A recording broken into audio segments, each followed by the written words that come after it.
I'm Felipe Flores from Data Futurology, and I am answering audience questions.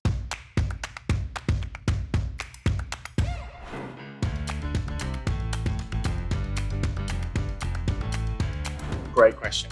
So there are probably maybe two large parts to it. So one is around the creation of models and having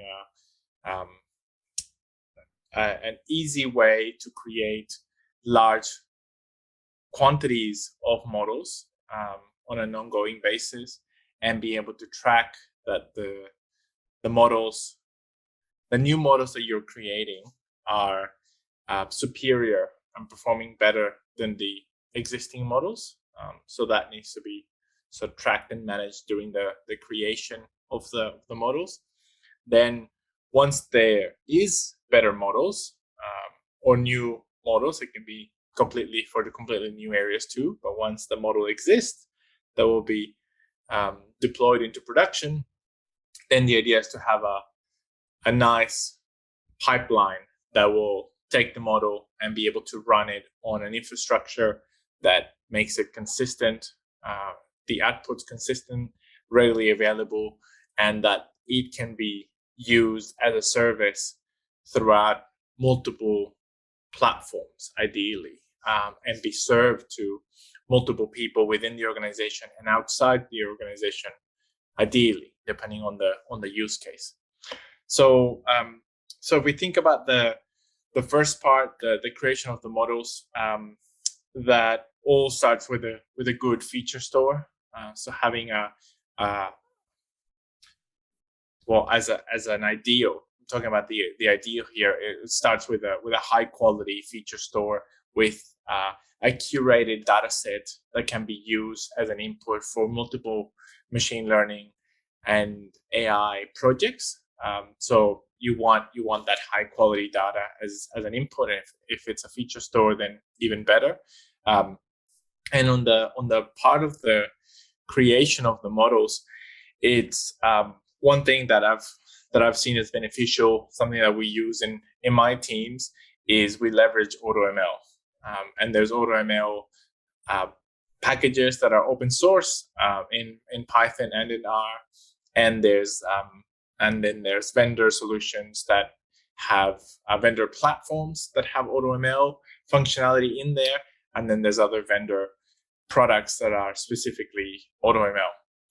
And what I like about AutoML is that it gives you a quick first pass at applying ML and AI to any type of problem or most type of problems that you want to apply it to.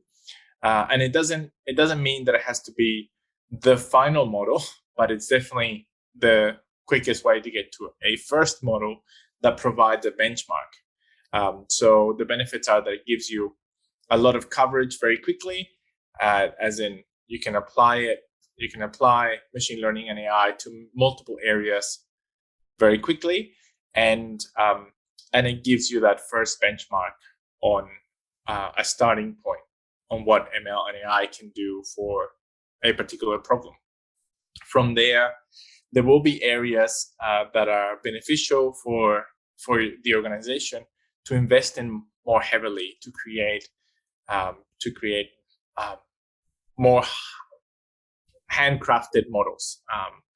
And generally, what I've seen is that a lot of the work on improvements can be done on the data side, and that you can create new features, you can engineer new features and variables that will allow or enable a machine learning model to extract a better signal from the data. You can also work on the quality of the data itself, or bring in new data sets, new features in, and spending time on that will definitely give you a lot of good results in creating a more useful, more valuable model. And sometimes a handcrafting model is necessary. I think for industry, we can get away with doing AutoML for a large proportion of the problems that we have, as long as the AutoML is good and it can handle like imbalance classifications and doing time series and forecasting as well. So there's a few a large number of requirements, I guess, from AutoML, which they have strengths and weaknesses. But definitely as a first pass is a good way to create lots of models very quickly.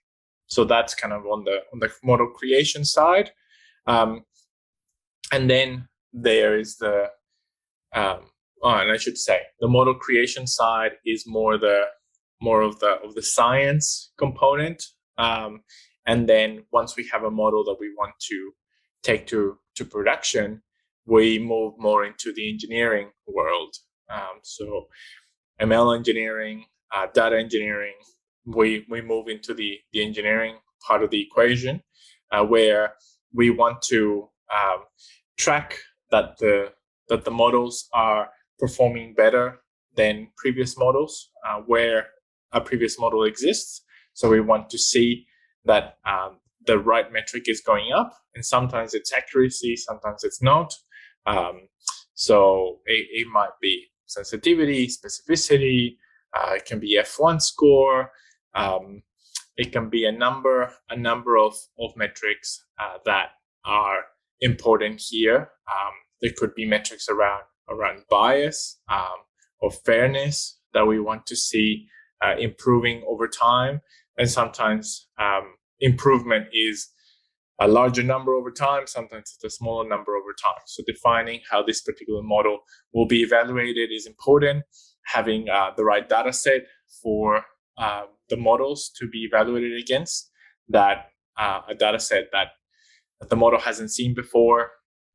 Depending on the circumstances, it might have to be a hand-curated data set to evaluate the performance of the model, and you need to be able to track the result of each experiment to see that the new model is really performing better than the old model. So you have to have an infrastructure there that allows for a challenger model to go against the current champion model.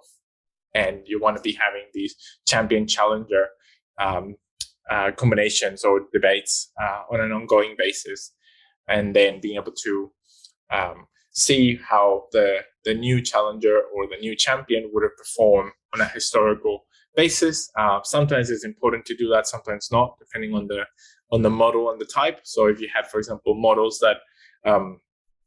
that went haywire when COVID first showed up, then making sure that the model performs well in COVID times and didn't perform well in the past, and that's okay, because you're trying to go from existing models that were tuned to the old world, and now you had to create new models for the new COVID world, and that's obviously okay that the model didn't perform or doesn't perform well for the old world, because you're trying to solve the new world. So there's definitely horses for courses there, but having both a pipeline and processes to be able to evaluate models, to be able to track the data that's going into the models, how that data changes over time.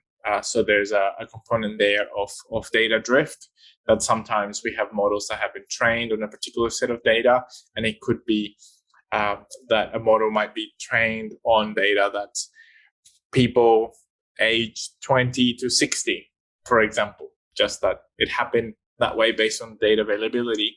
And then once the model goes into production, the model starts seeing data from older and older people over time. Might be even the same cohort that it saw before, but it's seeing them older over time. And then if you go back and look at the model, at the data that's going into the model, you go back and look at it 2 years later, it might be dealing with 70 and 80-year-olds, which it never saw during the training set. So you may not know how well those predictions are. So in that case, it's important to be able to notify that, alert that, and then put the model back or take the model down, essentially, if that's the case, and then make it available for retraining or create a new model. So things like that, like having a pipeline that will make it easy to create and deploy models is important. Being able to track the results of the experiments, the accuracy of the models, having right processes and infrastructure for the teams to follow is important, and the right infrastructure and platforms for the models to be able to be served at scale. Because ideally, what you want is to offer up the models in ideally in a sort of behind an API is an ideal, but it can be making batch predictions as well, that then the data is consumed at scale in multiple parts of the organization. Because the key here is to get to a point where the predictions are being consumed in as many places as possible, ideally as a service. So by having the right team, the right skills, the right platform, the right processes, and the right practices are ways to deliver AI at scale. There's a few gotchas there that we discussed, but I hope that this has been, definitely look out for them, and I hope this has been helpful. Hope to see you in the next video. Thanks.